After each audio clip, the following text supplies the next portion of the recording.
समस्त अपा भाई को मोर विनम्र प्रणाम। माँ नीति नीति खोजे माँ मु तुमको चाही तुमरी छवि रे नीति नीति खोजे माँ मु तुमको चाही तुमरी छवि रे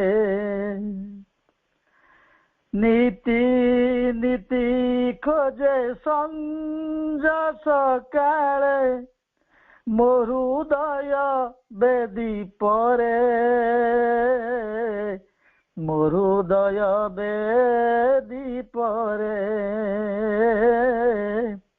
चाही तुमरी छवि रे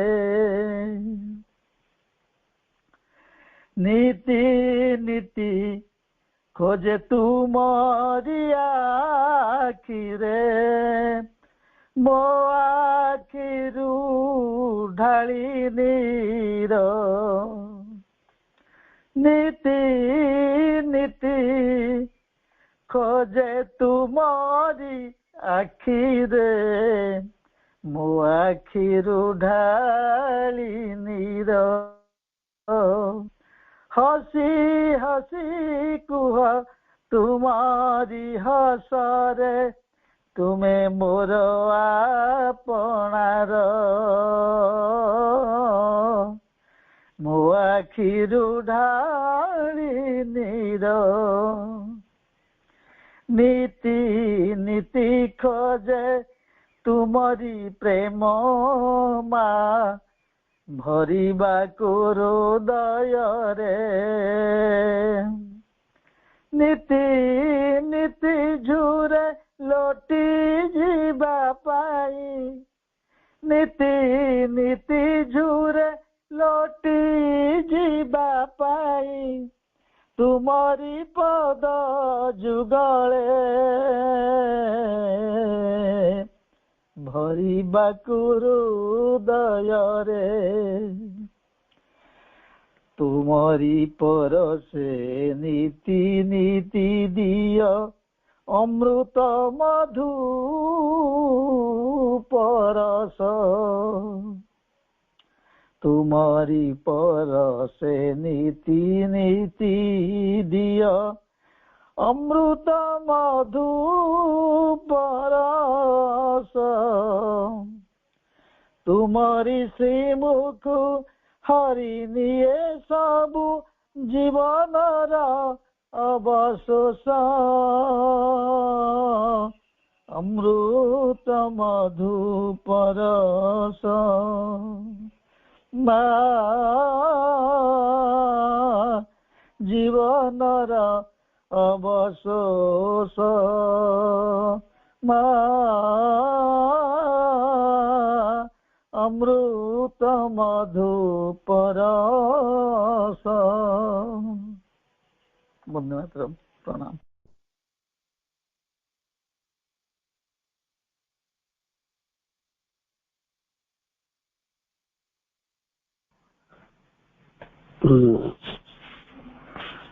धारावाहिक चिरंतनी आलोचना रे अंश ग्रहण करथिबा समस्त दिव्य अभिप्सु भाई भौणी मान को अंतरु अनेक अनेक शुभेच्छा प्रणाम।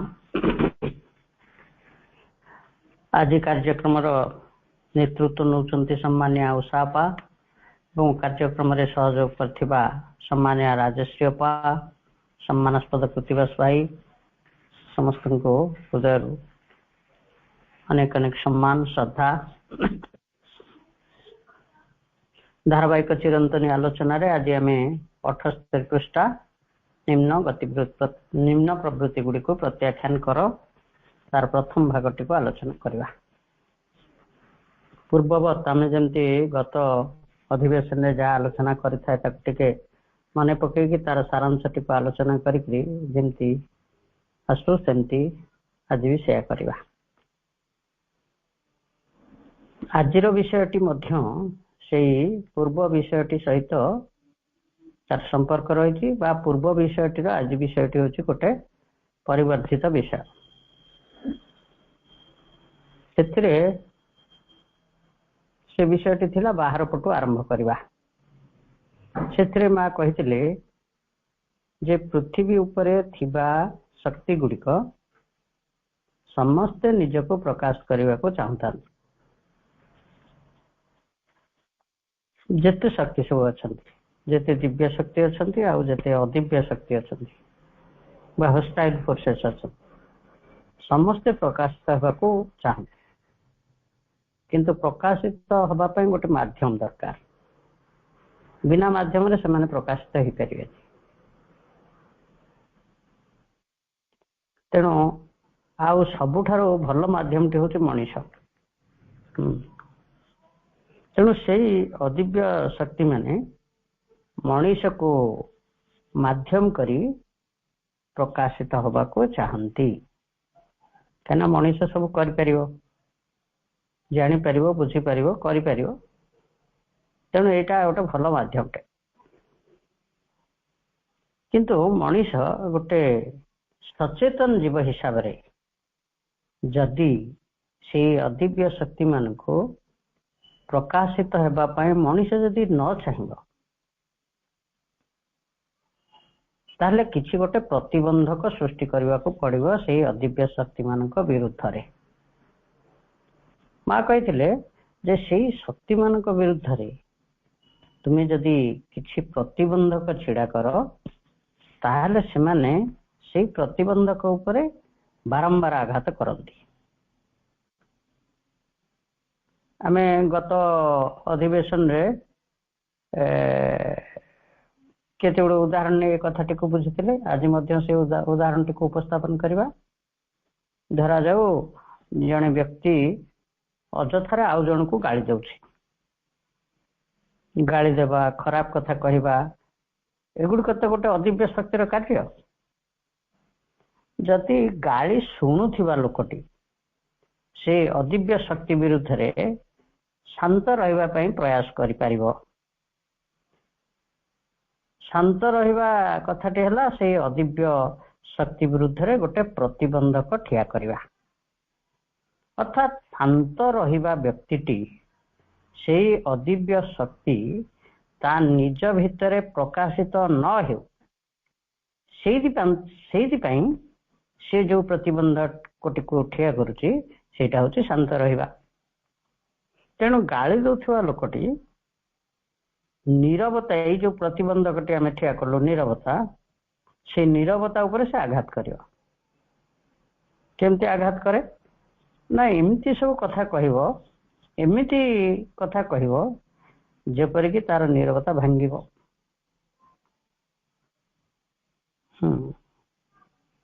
ଆପଣ ଜାଣିଛନ୍ତି ଯେମିତି ଦୁର୍ଯ୍ୟୋଧନ ଲୁଚିଥିଲା ମାନସରୋବରରେ, ଭୀମ ତାକୁ ଡାକୁଛି ଯୁଦ୍ଧ କରିବା ପାଇଁ, ସେ କିନ୍ତୁ ଲୁଚିଛି। ଚୁପଚାପ ସେ ତା ଭିତରେ ମା ଲକ୍ଷ୍ମୀ ତାକୁ କହିଥିଲେ ତୁ ଏଇଠି ଚୁପଚାପ ବସିଥିବୁ, କିଛି ତା କଥାର ଜବାବ ଦେବୁନି, କିଛି କରିବୁନି। କିନ୍ତୁ ଭୀମ ଏମିତି ସବୁ କଥା କହିଲା, ସିଏ ଆଉ ଶାନ୍ତ ନୀରବ ରହିପାରିଲାନି, ଉଠିକି ବାହାରି ଆସିଲା। ସେ ଯୋଉ ପ୍ରତିବନ୍ଧକଟି ଛିଡା କରିଥିଲା ନୀରବତା, ସେ ନୀରବତା ଭାଙ୍ଗିକି ଗଲା। କିନ୍ତୁ ମା କହିଥିଲେ ତୁମେ ଯଦି ସେଇ ପ୍ରତିବନ୍ଧକକୁ ବଜାୟ ରଖିଲ, ତାହେଲେ ଅଦିବ୍ୟ ଶକ୍ତି ମାନେ ବାରମ୍ବାର ଆଘାତ କରିବା ପରେ କ୍ଳାନ୍ତ ହେଇପଡ଼ିବେ ଏବଂ ପ୍ରକାଶିତ ହୋଇ ନ ପାରି ସେମାନେ ତାଙ୍କ କାର୍ଯ୍ୟରୁ ନିବୃତ୍ତ ହେଇଯିବେ। ଏହି ପ୍ରକାର ସାଧନା ହେଲା ବାହାର ପଟୁ ଆରମ୍ଭ କରିବା। କିନ୍ତୁ କେତେକ ଭାବନ୍ତି ଯେ ବାହାରୁ ବନ୍ଦ କରିଦେଲେ କଣ ହବ, ସେମାନେ ତ ମୋ ଭିତରେ ଅଛନ୍ତି, ତେଣୁ ଆଗ ଭିତରଟାକୁ ସଫା କରିବା, ତାପରେ ବାହାର କର୍ମଟି ବିଶୁଦ୍ଧ ହେଇଯିବ। ବାହାରେ ପ୍ରକାଶିତ ହଉଛି କର୍ମ ମାଧ୍ୟମରେ, କିନ୍ତୁ ଭିତରେ ତ ସେଗୁଡାକ ଅଛନ୍ତି। ଯଦି ଭିତରୁ ସଫା କରିଦବା ତାହେଲେ କର୍ମଟି ବିଶୁଦ୍ଧ ହେଇଯିବ। କିନ୍ତୁ ମା କହିଥିଲେ ତୁମେ କେବେ ବି କହିବ ନାହିଁ ଯେ ମୁଁ ମୋର ଚିନ୍ତାକୁ ଆଗ ଶୁଦ୍ଧ କରିବି, ମୋର ଶରୀରକୁ ଶୁଦ୍ଧ କରିବି ଏବଂ ତାପରେ ଯାଇ ମୋ କର୍ମ ଗୁଡ଼ିକୁ ଶୁଦ୍ଧ କରିବି। ମା କହିଥିଲେ ଏମିତି କରିବା ଦ୍ୱାରା ତୁମେ କେବେ ବି ସଫଳ ହବ ନାହିଁ। କିନ୍ତୁ ସଫଳ ହେବାର ବା ଫଳପ୍ରଦ ଉପାୟଟି ହେଉଛି ପ୍ରଥମେ ବାହାରୁ ଆରମ୍ଭ କରିବା। ଧରାଯାଉ ଜଣେ ଲୋକର ସଫଳତା ଦେଖି ଅନ୍ୟ ଜଣଙ୍କ ଭିତରେ ଗୋଟେ ଈର୍ଷା ପରାୟଣତା ଭାବ ଆସିଲା। ଆମର ସେମିତି ତ ସବୁ ହୁଏ। ପଡ଼ୋଶୀରେ ଯଦି ଗୋଟେ କ'ଣ ଭଲ କାମ ହେଇଗଲା ଆମ ମନରେ ଟିକେ ଈର୍ଷା ଭାବ ଆସେ, ତାର କେମିତି ନ ଥାଏ। ସେତେବେଳେ ସେ କ'ଣ କରେ? ଯେତେବେଳେ ଈର୍ଷା ଆସିଲା ସେ କ'ଣ କରେ? ଈର୍ଷାରେ ଜର୍ଜରିତ ହେଉଥିବା ଲୋକଟି ସଫଳତା ଲାଭ କରିଥିବା ବ୍ୟକ୍ତି ବିରୁଦ୍ଧରେ ତା ନାଁରେ ଇଆଡୁ ସିଆଡୁ ବାଜେ କଥା ସବୁ କହିବ। ସେ କଥା ସେ ଆଗରୁ କହୁନଥିଲା, କିନ୍ତୁ ଯେମିତି ଈର୍ଷା ଭାବଟି ଆସିଲା ସେ ଈର୍ଷା ଭାବଟି ଯୋଗୁଁ ସେ ନାନାଦି କଥା କହିବ। ଏଇଟା ତାକୁ କିଏ କୁହାଉଛି? ନା ସେଇ ଅଦିବ୍ୟ ଶକ୍ତିଟି ତା ଭିତରେ ପ୍ରବେଶ କରିଛି ଏବଂ ସେ ତାକୁ ଏମିତି କୁହାଉଛି। ତାହେଲେ ବାହାର ପଟୁ ଆରମ୍ଭ କରିବା କାର୍ଯ୍ୟଟି କ'ଣ ହବ? ତାର ଅର୍ଥ ହେଲା ଯେତେବେଳେ ଈର୍ଷା ପରାୟଣ ଭାବଟି ଆସିଲା, ମୋ ତୁଣ୍ଡରେ ଆଜେ ବାଜେ କୌଣସି କଥା ଯେତେ ଆସିଲେ ବି ଭିତରେ ମୁଁ ସେଇଟା ଭିତରେ ଆସୁଥିବ, ସେ କଥା ଗୁଡ଼ିକ ଭାବନା ଭିତରେ ଆସୁଥିବ, କିନ୍ତୁ ମୁଁ କହିବି ନାହିଁ। ଏଇଟା ହେଲା ମୁଁ ଯୋଉ ବାହାରେ ସେ ପ୍ରକାଶିତ ହବା ପାଇଁ ଚାହୁଁଥିଲା, ମୁଁ ତାକୁ ବନ୍ଦ କରିଦେଲି। এই ସମ୍ପର୍କରେ ବାବାଜୀଙ୍କର ଗୋଟେ ସୁନ୍ଦର ଉଦାହରଣ ବି ରହିଛି। ବାବାଜୀ କହନ୍ତି ଯେ ଯେତେବେଳେ ବନ୍ୟା ପାଣି ମାଡ଼ି ଆସୁଛି, ପ୍ରଥମେ ବାଲି ବସ୍ତା ପକେଇକିରି ପାଣି ବନ୍ୟା ପାଣିକୁ ଅଟକେଇ ଦେବାକୁ ପଡ଼ିବ। ତାପରେ ସେ ପାଣିଟି ଅଟକି ଗଲା ପରେ ତାପରେ କଂକ୍ରିଟ ବନ୍ଧ ତିଆରି କରିକି ସବୁଦିନ ପାଇଁ ବନ୍ୟା ପାଣିକୁ ରୋକାଯାଇ ପାରିବ। ତେଣୁ ମା କହିଥିଲେ ଯେ ପ୍ରଥମ କଥା ହେଲା ମୁଁ ଏ କାର୍ଯ୍ୟଟିକୁ ଆଗ କରିବି ନାହିଁ, ତାପର କଥା ହେଉଛି ମୁଁ ମଧ୍ୟ ଏହାକୁ ଇଚ୍ଛା କରିବି ନାହିଁ। ତାପର କଥା ହେଉଛି ସବୁ ପ୍ରକାର ଖରାପ ପ୍ରବେଗ ଗୁଡ଼ିକ ପାଇଁ ମୁଁ ମୋର ସବୁ ଦ୍ୱାରକୁ ବନ୍ଦ କରିଦେବି, ମୋ ପାଇଁ ସେମାନଙ୍କର ଅସ୍ତିତ୍ୱ ନାହିଁ। ଏହିପରି ଭାବରେ ସାଧନା ସଫଳ ହୁଏ। ଇଏ ଥିଲା ଗତ ବିଷୟର ଆଲୋଚନା। ବର୍ତ୍ତମାନ ଆସିବା ଆଜିର ବିଷୟକୁ। ଚିରାଚରିତ ଭାବେ ଆମେ ଯେମିତି ବିଷୟଟିକୁ ଆଗେ ପଢ଼ିନି ତାପରେ ଆଲୋଚନା କରେ, ଆଜି ବି ସେଇଭଳି କରିବା। ମା କହୁଛନ୍ତି, ପ୍ରଶ୍ନଟି ହେଇଛି, ମଧୁମୟୀ ମା, ଆମ ଚେତନା ଭିତରେ ଯେ ଏଣୁ ତେଣୁ ବାଜେ ଜିନିଷ ଗୁଡ଼ିକ ରହିଛି, ସେଗୁଡ଼ିକ କିପରି ଆମ ଚେତନାରୁ ବାହାର କରିଦେଇ ପାରିବୁ? ଉତ୍ତର, ଆଗ ସେଥିପାଇଁ ଆସ୍ପୃହା କର, ନିମ୍ନ ପ୍ରବୃତ୍ତି ଗୁଡ଼ିକୁ ପ୍ରତ୍ୟାଖ୍ୟାନ କର ଏବଂ ଏକ ଉଚ୍ଚତର ଶକ୍ତିକୁ ସାହାଯ୍ୟ ପାଇଁ ଆହ୍ୱାନ କର। ଯଦି ତୁମେ କେତେକ ନିମ୍ନ ପ୍ରକୃତିର ଗତିବୃତ୍ତିକୁ ଗ୍ରହଣ କରୁନଥାଅ, ସେତେବେଳେ ସେମାନେ ଆଉ ନିଜକୁ ପ୍ରକାଶ କରିପାରିବେ ନାହିଁ। କ୍ରମେ କ୍ରମେ ସେମାନଙ୍କର ଶକ୍ତି କମିଯିବ ଓ ସେମାନେ ଲୋପ ପାଇଯିବେ। ଯେଉଁ ସବୁ ନିମ୍ନ ଗତିବୃତ୍ତିକୁ ତୁମେ ପ୍ରକାଶ କରିବା ପାଇଁ ଅସ୍ୱୀକାର କରିବ, ଅଳ୍ପ ଅଳ୍ପ ହୋଇ ସେଗୁଡ଼ିକ କ୍ରମେ ଅଦୃଶ୍ୟ ହୋଇଯିବେ। ତାପରେ ତୁମ ଚେତନା ସେହି ସବୁ ନିମ୍ନ ଗତିବୃତ୍ତି ଗୁଡ଼ିକ ଠାରୁ ମୁକ୍ତ ହୋଇଯିବ। ନିମ୍ନ ବୃତ୍ତି ଗୁଡ଼ିକୁ କେବଳ ପ୍ରକାଶ ହେବାକୁ ନଦେଲେ ଚଳିବ ନାହିଁ। କେବଳ କର୍ମରେ ନୁହେଁ, ଚିନ୍ତାରେ ଓ ଭାବରେ ମଧ୍ୟ ପ୍ରକାଶ ହେବାକୁ ସ୍ୱୀକୃତି ଦେବ ନାହିଁ। ଯେତେବେଳେ ନିମ୍ନ ଭାବାବେଗ ଗୁଡ଼ିକ ବା ନିମ୍ନ ଚିନ୍ତା ଗୁଡ଼ିକ ବା ନିମ୍ନ ପ୍ରବୃତ୍ତି ଗୁଡ଼ିକ ଆସିବାର ଦେଖିବ, ସେଗୁଡ଼ିକୁ ଅଭିବ୍ୟକ୍ତ ହେବା ପାଇଁ ଯଦି ତୁମେ ନ ଦେବ, ଯଦି ସେଗୁଡ଼ିକୁ ତୁମେ ତୁମ ସମ୍ମୁଖରୁ ଠେଲିଦେବ ଏବଂ ଏକ ଆନ୍ତରୀଣ ଅଭିପ୍ସା ଭିତରେ ରହିବ, ଖୁବ ପ୍ରଶାନ୍ତ ଭାବେ ରହିବ, ତେବେ ଧୀରେ ଧୀରେ ସେଗୁଡ଼ିକର ବଳ କମିଯିବ ଏବଂ ସେଗୁଡ଼ିକ ଆଉ ଆସିବେ ମଧ୍ୟ ନାହିଁ। ଏହି ଭାବେ ତୁମ ଚେତନା ସେହି ସବୁ ନିମ୍ନ ଗତିବୃତ୍ତିରୁ ମୁକ୍ତ ହୋଇଯିବ।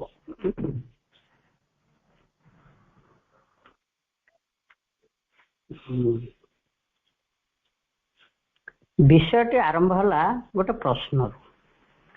ମାଙ୍କୁ ଗୋଟେ ପ୍ରଶ୍ନ ପଚରା ଯାଉଛି ଯେ ଆମ ଚେତନା ଭିତରେ ଏଣୁ ତେଣୁ ବାଜ୍ୟ ଜିନିଷ ଗୁଡ଼ିକ ରହିଛି, ସେଗୁଡ଼ିକୁ କିପରି ଆମେ ଚେତନାରୁ ବାହାର କରିଦେଇ ପାରିବୁ।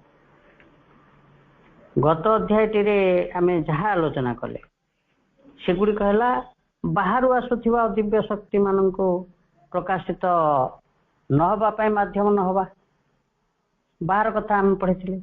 କିନ୍ତୁ ବର୍ତ୍ତମାନ ପ୍ରଶ୍ନ ହେଉଛି ବାହାର କଥା ନୁହଁ, ବର୍ତ୍ତମାନ କଥା ହେଉଛି ଆମ ଚେତନା ଭିତରେ ଯେଉଁ ଅଦିବ୍ୟ ଜିନିଷ ରହିଛି ତାକୁ କେମିତି ଆମ ଚେତନା ଭିତରୁ ବାହାର କରିଦେଇ ପାରିବା। ମାଙ୍କ ଉତ୍ତର ହେଲା, ଆଗ ସେଥିପାଇଁ ଆସ୍ପୃହା କର, ନିମ୍ନ ପ୍ରବୃତ୍ତି ଗୁଡ଼ିକୁ ପ୍ରତ୍ୟାଖ୍ୟାନ କର ଏବଂ ଏକ ଉଚ୍ଚତର ଶକ୍ତିକୁ ସାହାଯ୍ୟ ପାଇଁ ଆହ୍ୱାନ କର। ସରଳ ଭାବରେ ମା କେତେ ସରଳ ଭାବରେ 3ଟି ପଏଣ୍ଟ ଗୋଟିଏ ବାକ୍ୟରେ ଗୋଟିଏ ଧାଡ଼ିରେ ମା ସବୁ ଉପାୟ ଗୁଡ଼ିକୁ ବତେଇଦେଲେ। ପ୍ରଥମେ ଆମକୁ ଏକ ଆସ୍ପୃହା କରିବାକୁ ପଡ଼ିବ। କ'ଣ ଆମେ ଆସ୍ପୃହା କରିବା? ମୋ ଭିତରେ ଗୋଟେ ଧରାଯାଉ ସେଇ ଈର୍ଷାର କଥା ବି ନିଅନ୍ତୁ, ସବୁ ବହୁତ ଉଦାହରଣ ନିଆଯାଇପାରିବ, ଆମେ ଗୋଟେ ଉଦାହରଣ, ଈର୍ଷାର ଭାବଟି ମୋ ଭିତରେ ସୃଷ୍ଟି ହେଉଛି, ମୁଁ ଆସ୍ପୃହା କ'ଣ କରିବି? We should know what we should aspire.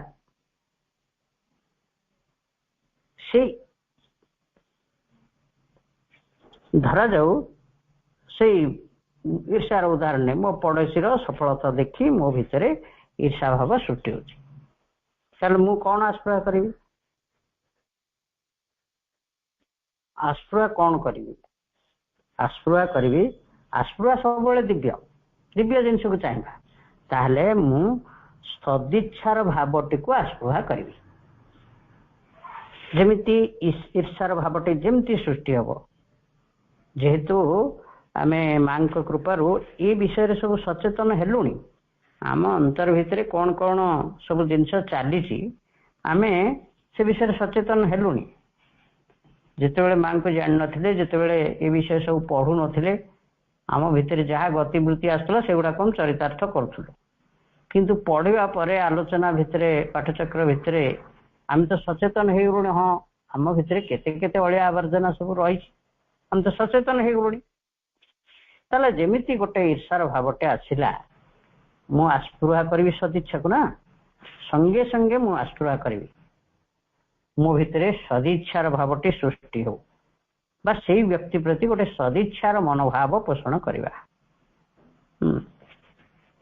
ସଦିଚ୍ଛାର ଭାବକୁ ନିଜ ଭିତରେ ଆବାହନ କରିବା, ଏଇଟା ହେଲା ଆସ୍ପୃହା।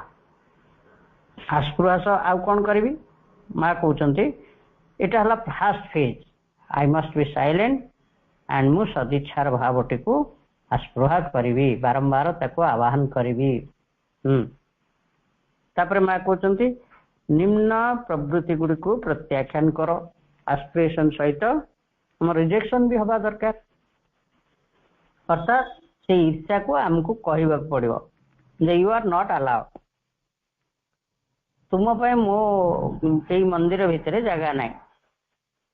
ଏଇ ମନ୍ଦିରଟି କାହା ପାଇଁ ତିଆରି ହେଇଛି? ଆମେ ସମସ୍ତେ ଜାଣିଛେ ଏଇ ଦେହ ମନ୍ଦିରଟି ସୃଷ୍ଟି ହେଇଛି ଭଗବାନଙ୍କ ପାଇଁ, ଦିବ୍ୟ ଆତ୍ମାଙ୍କ ପାଇଁ।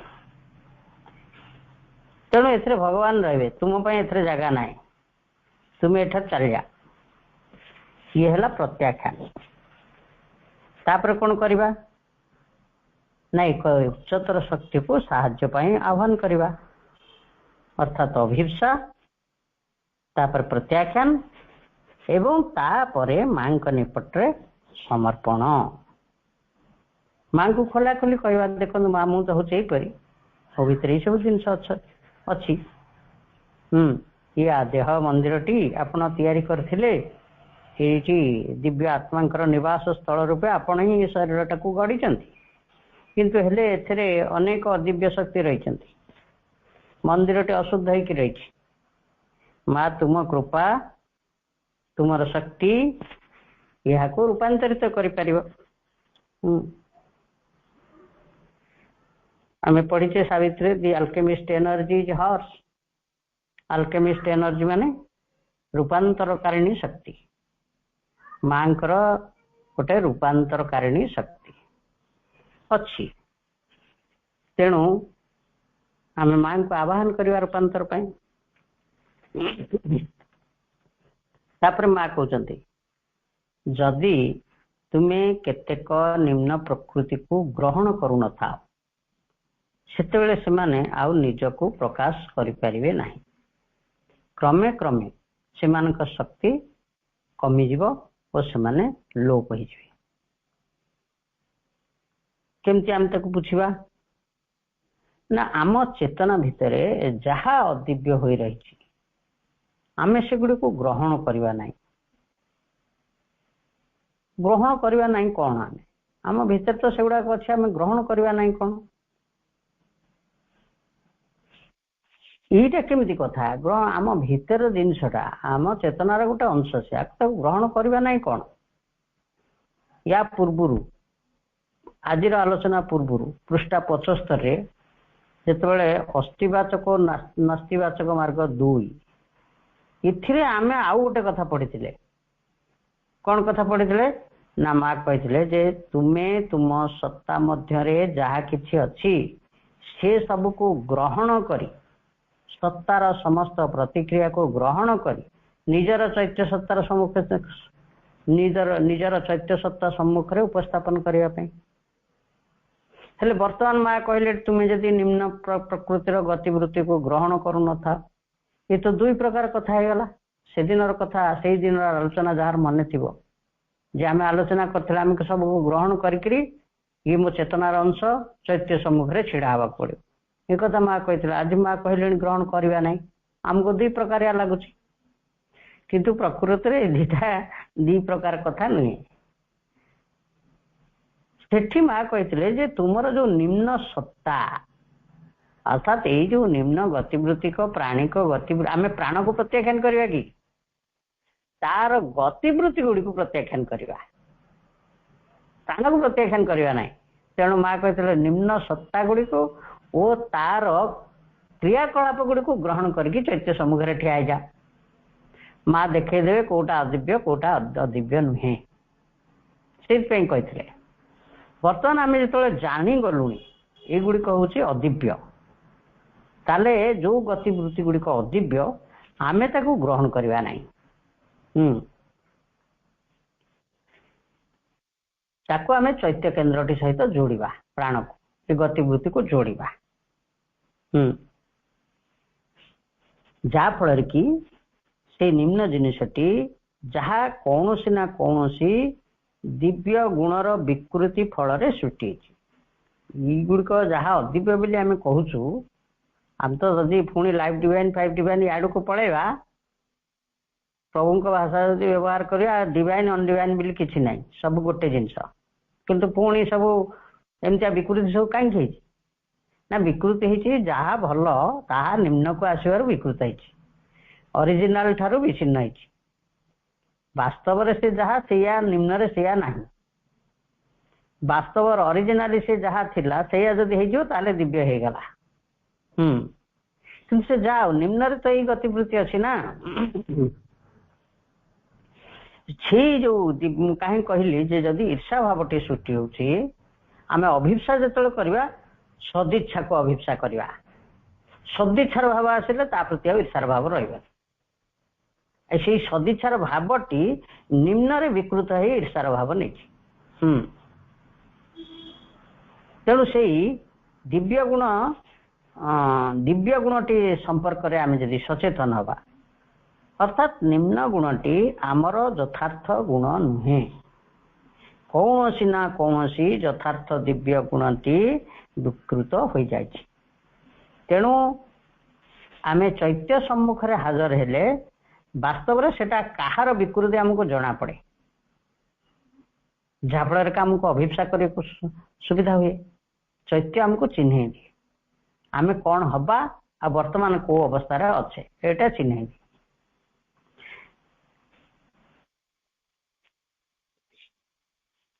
तेणु यहीटा जो आम अनुभव करूँ ताहले जहाँ अदिव्यता को ग्रहण करवा नहीं अर्थात आम जदि आमर दिव्य गुण प्रति बारंबार सचेतन हवा ताहले ताहार विकृति दोषटी जहाँ अदिव्य ତାକୁ ଆମେ ଗ୍ରହଣ କରୁନାହେଁ ବୋଲି ବୁଝିବା। ବାରମ୍ବାର ଆମେ ଯଦି ଦିବ୍ୟ ଗୁଣ ପ୍ରତି ସଚେତନ ହେଲୁ ତାମାନେ ଆମେ ଅଦିବ୍ୟଟାକୁ ପ୍ରତ୍ୟାଖ୍ୟାନ କରୁଛୁ, ଗ୍ରହଣ କରୁନାହୁଁ। ତେଣୁ ମା କହିଲେ ତୁମେ ଯଦି ସେଇ ନିମ୍ନ ଗୁଣଟିକୁ ଗ୍ରହଣ ନ କରୁଥାଅ ତାହେଲେ ସେମାନେ ଆଉ ପ୍ରକାଶିତ ହୋଇପାରିବେ ନାହିଁ ଏବଂ କ୍ରମେ କ୍ରମେ ତାଙ୍କର ଶକ୍ତି କମିଯିବ ଏବଂ ସେମାନେ ଲୋପ ହେଇଯିବେ। ପ୍ରକାଶିତ ହେଲେ ସେମାନଙ୍କର ଶକ୍ତିଟି ବଢେ। ଆମେ ଯଦି ମାଧ୍ୟମ ହେଇଗଲୁ ପ୍ରକାଶର ତାହେଲେ ତାର ଶକ୍ତି ଆହୁରି ବଢିବ। ପ୍ରକାଶିତ ନହେଲେ ସେମାନଙ୍କର ଶକ୍ତି କମିବ, କମି କମି ଚାଲିବ। ତାପରେ ମା କହୁଛନ୍ତି ଯେଉଁ ସବୁ ନିମ୍ନ ଗତିବୃତ୍ତିକୁ ତୁମେ ପ୍ରକାଶ କରିବା ପାଇଁ ଅସ୍ୱୀକାର କରିବ ଅଳ୍ପ ଅଳ୍ପ ହୋଇ ସେଗୁଡ଼ିକ କ୍ରମେ କ୍ରମେ ଅଦୃଶ୍ୟ ହେଇଯିବେ। ତାପରେ ତୁମ ଚେତନା ସେଇ ସବୁ ନିମ୍ନ ବୃତ୍ତି ଗୁଡ଼ିକ ଠାରୁ ମୁକ୍ତ ହୋଇଯିବ। ଆମେ ତ ଆଲୋଚନା କଲେ ଯେ କୌଣସି ନିମ୍ନ ଗତିବୃତ୍ତି ହେଉ ତାକୁ ପ୍ରକାଶିତ ହେବାକୁ ବାଟ ନ ଛାଡ଼ିଲେ ସିଏ ଏକାଥରକେ ଚାଲିଯିବ ନାହିଁ। ମା କହୁଛନ୍ତି ଯେ ଅଳ୍ପ ଅଳ୍ପ ହୋଇ ସେଗୁଡ଼ିକ ଅଦୃଶ୍ୟ ହୋଇଯିବେ, କ୍ରମେ କ୍ରମେ ଯିବେ। ଆମେ ଏମିତି ହଡ଼ବଡ଼ାଇଲେ ହବ ନାହିଁ। ଆମେ ଟିକେ ପ୍ରାକ୍ଟିସ କରିବା ତାପରେ ଦେଖାଯାଉଛି କାହିଁ ମୋ ଭିତରୁ ତ ସେଗୁଡା କିଛି ଯାଉନି। ଆମେ ତାର ଅର୍ଥ ଆମେ ଭାରି ବ୍ୟଗ୍ର ହେଇ ପଡୁଛୁ ଯେ ଭେରି ସୁନ୍ ସାଙ୍ଗେ ସାଙ୍ଗେ ହେଇଯାଉ। ନା ନା ସେମିତି ନୁହେଁ। ଆମେ ପ୍ରାକ୍ଟିସ କରୁଛୁ ମାନେ କିଛି ପରିମାଣରେ ସେଇ ନିମ୍ନ ଗତିବୃତ୍ତିର ଶକ୍ତି ହ୍ରାସ ପାଉଛି, କିଛି କିଛି ପରିମାଣରେ ହ୍ରାସ ପାଉଛି। ଆଉ ସେ ଯୋଉ ମାଙ୍କଡ ଗଛ ଉପାଡ଼ିକିରି ଦେଖିଲା ଭଳିଆ ଯେ ବଞ୍ଚିଲା କି ନାହିଁ, ଚେର ହେଲାଣି କି ନାହିଁ, ସେ କପଟି ତ ସମସ୍ତେ ଜାଣିଛନ୍ତି।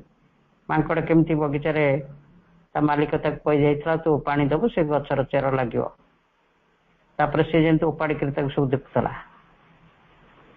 ତେଣୁ ଆମେ ଅଳ୍ପ ଦିନ ପ୍ରାକ୍ଟିସ କରିବା ତାପରେ କାହିଁ ମୋର ତ ହଉନି, ସେମିତି କଲେ ହବ ନାହିଁ। ପ୍ରାକ୍ଟିସ କରିବା କଥା ଆମେ କରିଚାଲିବା। ଆଉ ଫଳାଫଳ ଆମେ ଜାଣିଛେ ଯେ ସତ୍ୟରେ ଫଳାଫଳଟି ଦିଅନ୍ତି କିଏ? ଭଗବାନ ଦିଅନ୍ତି, ମା ଦେବେ ଫଳାଫଳଟି। ଆମ କାମ ହେଲା ପ୍ରାକ୍ଟିସ କରିବା, ତରବର ହବା ନାହିଁ। ମୁଁ ସତରେ ଗୋଟେ ପ୍ରାକ୍ଟିକାଲ ଏକ୍ଜାମ୍ପଲ କହୁଛି ଆପଣ। ମୁଁ ଗୋଟେ ଏଠି ଗୋଟେ ଶ୍ରୀ ଅରବିନ୍ଦ ପୂର୍ଣ୍ଣାଙ୍ଗ ଶିକ୍ଷା କେନ୍ଦ୍ରରେ ତାଙ୍କର ପାଠଚକ୍ରର ବାର୍ଷିକ ଉତ୍ସବଟିରେ ଯୋଗ ଦେବାକୁ ଯାଇଥିଲି। ସେ ସ୍କୁଲର ପ୍ରିନ୍ସିପାଲ ଜଣେ ଅପା। ପାଠଚକ୍ର ଶେଷରେ ସେ ମତେ କହିଲେ, ଭାଇ ମୁଁ ଯେତେବେଳେ ପ୍ରଥମେ ଏଇ ସ୍କୁଲରେ ଜଏନ୍ କରିଥିଲି ସେତେବେଳେ ବହୁ ଲୋକଙ୍କର କଥା, ଆମ ସ୍କୁଲର ଅପା ଭାଇ ହୁଅନ୍ତୁ, ମ୍ୟାନେଜମେଣ୍ଟର ସଦସ୍ୟମାନେ ହୁଅନ୍ତୁ, ମତେ କେତେ କଣ ଇଆଡୁ ସିଆଡୁ କେତେ କଥା କହୁଥିଲେ, କେତେ କଥା ଶୁଣିବାକୁ ପଡୁଥିଲା। ଆଉ ମୁଁ ବାଇ ନେଚର ମୁଁ ଟିକେ ଭାରି ପ୍ରତିକ୍ରିୟାଶୀଳ, ଆଉ ମୁଁ ବି ପ୍ରତିକ୍ରିୟାଶୀଳ ହଉଥିଲି। କେତେବେଳେ ତାଙ୍କ ସହ ବି କଥା କଟାକଟି ହଉଥିଲା। କିନ୍ତୁ ତାପରେ ମୁଁ କଣ କଲି ନା, ମୁଁ ମାଙ୍କ ପାଖରେ ବସି କହିଲି ମା ଏମିତି ସବୁ ହଉଛି କଣ କରିବି। ମୋ ଭିତରେ ଗୋଟେ କାହିଁକି ଆସିଲା, ମୁଁ ନିୟମିତ ମା ପୁସ୍ତକର 2ୟ ଅଧ୍ୟାୟକୁ ପଢିବି ଏବଂ ଚିରନ୍ତନୀ ପୁସ୍ତକ ପଢିବି। ତାଙ୍କ ଭିତରେ ଗୋଟେ ଏଇ ପ୍ରକାର ଭାବଟି ଆସିଲା, ମା ପୁସ୍ତକ 2ୟ ଅଧ୍ୟାୟ ଆଉ ଚିରନ୍ତନୀ ପୁସ୍ତକ। ତାପରେ ଏଇଟାକୁ ମୁଁ କରିଚାଲିଲି, ରେଗୁଲାର କରିଚାଲିଲି, ପଢିଲି ପ୍ରତିଦିନ ମା ପୁସ୍ତକ 2ୟ ଅଧ୍ୟାୟ ଆଉ ଚିରନ୍ତନୀରୁ ଗୋଟେ ପୃଷ୍ଠା ପଢିଲି। ତାପରେ ମୁଁ ଧୀରେ ଧୀରେ ଦେଖିଲି ଯେ ଅନ୍ୟମାନଙ୍କ ସହ ଏତେ ଯୁକ୍ତି ତର୍କ କରିବା ଏଟା ମତେ କାହିଁ ଭଲ ଲାଗିଲାନି। ଯିଏ ଯାହା କହିଲେ ବି ତାଙ୍କ ସାଙ୍ଗେ ଯୁକ୍ତି କରିବାକୁ ମତେ ଭଲ ଲାଗିଲାନି। ମୁଁ ଟିକେ ନୀରବ ରହିବା ପାଇଁ ଚେଷ୍ଟା କଲି। ଆଉ ଏମିତି କରୁ କରୁ ବର୍ତ୍ତମାନ ଭାଇ ସତ କଥା ମୁଁ କହୁଛି, ସିଏ ଏଇଟା ତାଙ୍କ ଉକ୍ତି ମୁଁ କହୁଛି। ବର୍ତ୍ତମାନ ଭାଇ ସତ କଥା ମୁଁ କହୁଛି, ମତେ କି ଅପା ଭାଇ ହୁଅନ୍ତୁ କି ସେ ବାହାର ଗାର୍ଡିଆନ୍ସ ମାନେ ଆସନ୍ତୁ ବା ଆମର ମ୍ୟାନେଜମେଣ୍ଟର ସଭ୍ୟମାନେ ଯିଏ ଯାହା କହିଲେ ବି ମତେ କିଛି ରାଗ ବି ଲାଗୁନାହିଁ। ବରଂ ସେ ଯାହା କହୁଛନ୍ତି ମୁଁ ଟିକେ ହସି ହସିକି ତାଙ୍କ ସହିତ କଥା କୁହେ। ये है गोटे प्रैक्टिकल कथा मुझे गोटे सत कथाटे मु कहूँ ताले कौन है धीरे धीरे से निम्न प्रवृत्ति चलीगला भितर गोटे आश्रय जन्म नाला जे मु प्रत्येक दिन माँ पुस्तक द्वितीय अध्याय पढ़ी आउ चिरंतनी पढ़ी गोटे पृष्ठा तापर माँ कहते निम्न वृत्ति गुड़ी को केवल प्रकाश करने को न देले चलिबो नहीं केवल कर्म रे नुहे चिंतारे ओ भावरे मध्य प्रकाश करने को स्वीकृति देव नहीं। अर्थात आमे एक कथा आगरू भी डिस्कशन कर सारे जे हाँ आमे से निम्न गतिवृत्ति गुड़ी को प्रकाशित हेबा को न देबा हेले प्रथम कथा न देबाटा हला प्रथम कथा किंतु से माने कौन करिवे आमे देखिबा जदि बाहर तांको प्रकाशित करने को न देबा तार आउ गोटे ट्रिक अच्छी भितर जो अदिव्य शक्ति माने काम कर आउ गोटे ट्रिक अच्छी मत प्रकाश करने को न दौर आउ गोटे बाटर से प्रकाशित होगा चेष्टा कर से बाटर कौन ना से संबंधी आपण मेंटल थॉट सब देखे मुंडे से संबंधी चिंता गुड़िक सब आसो पुणी आम जो देखले जे मुझे ता बाहर प्रकाश बंदा करदेली कि मो थॉट लेवल से सब रही तो से कथा गुड़िक चिंता भितर तो आसूची तो आम ये कौन करवा ना से प्रत्याख्यान करवा प्रहार करवा अर्थात से प्रकार चिंता गुड़ी को प्रत्याख्यान करवा नो नॉट अलाउ चिंता प्रति बेले बेले आम चिंता से चिंताटा तार ऑटोमेटिक हो जाए किंतु आमे जगी रखिले देखिबा जे आमे सचेतन हो ओहो मो भितर ए प्रकार चिंता गुड़िक चली सचेतन हवा मात्र आमे ताको प्रत्याख्यान कर परिया खाली भी सतिक नुह से जदि चिंता राज्य भी प्रत्याख्यात हम ताले आम भाव आचरण भावभंगी भी देखिए से प्रकाशित हो जाउथिबो धरा जाऊ आपण जहाँ को इच्छा करछंती आपण ताको सिना पाटरे किसी कहबे नहीं तो कथा कहले नहीं तर चिंता को प्रत्याख्यान कले तथापि देखिए आपण जे ता सामने टिके चलिबे टिके मुह को आडवा कर दे के चलिबे आ देखिए हस हस भाव नथिबो किछि नथिबो मुह पाड़े दे चली जाउथिबे भीतर गोटे गर्गर भाव थिबो अर्थात भाव भितर भी सेटा प्रकाशित करियो तेणु माँ कहते सेठी भी ताको प्रत्याख्यान कर अर्थात ताको कर्म रे प्रकाश प्रत्याख्यान करवा